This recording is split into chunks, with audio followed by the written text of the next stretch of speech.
Sabahınız xeyirli olsun Vəfa, hər vaxtınız xeyirli olsun sizin və səhərini Azərbaycanda eləcə də dünyada baş verən xəbərlərlə açmağa üstünlük verən izləyicilərimizin hər vaxtı xeyirli olsun. Bəli, bugün İqtisad Universitetində Dövlət Məşğulluq Agentliyi tərəfindən əmək yarmarkası keçirilir və bu yarmarka zamanı 95 şirkət və işə götürənlər tərəfindən işsiz və iş axtaranlara ümumilikdə 1000 vakansiya təqdim olunur və yarmarka haqda daha ətraflı məlumatı bizə Bakı Regional Məşğulluq Filialının müdiri Habil Aliyev verəcək. Xoş gördük Habil müəllim. Xoş gördük, təşəkkür edirəm. Bugün Azərbaycan Dövlət İqtisad Universiteti ilə Dövlət Məşğulluq Agentliyinin Bakı Regional Məşğulluq Filialı olaraq yarmarka təşkil edirik. Yarmarkada 100-dən çox müəssisə iştirak edir, 1000-dən çox vakansiya təqdim olunur.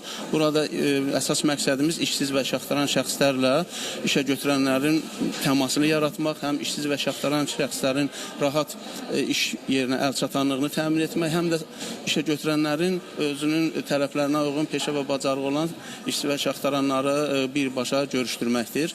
Yarmarkanın təşkilində bir çox vakansiyalar var, peşə ixtisasları var. Onlardan istehsal, xidmət, kənd təsərrüfatından tutmuş müxtəlif peşələr var. Maaş 400-1500 arası təqdim olunur.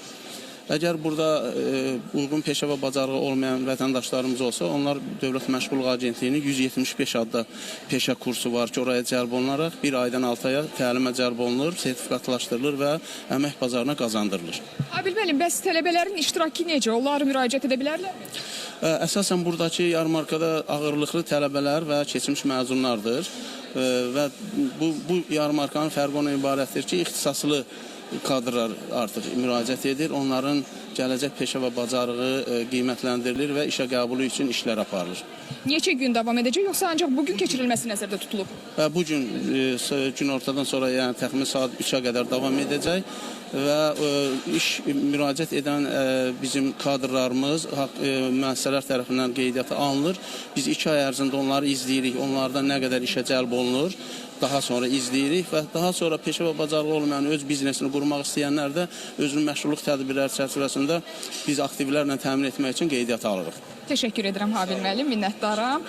Bəli, Vəfa, qeyd edim ki, müsahibim Bakı Regional Məşğulluq Filialının müdiri Habil Aliyev idi və onunla biz bugün keçirilən İqtisad Universitetində Dövlət Məşğulluq Agentliyi tərəfindən keçirilən əmək yarmarkası haqda daha ətraflı məlumatı çatdırdıq. Buyurun, söz studiyadadır.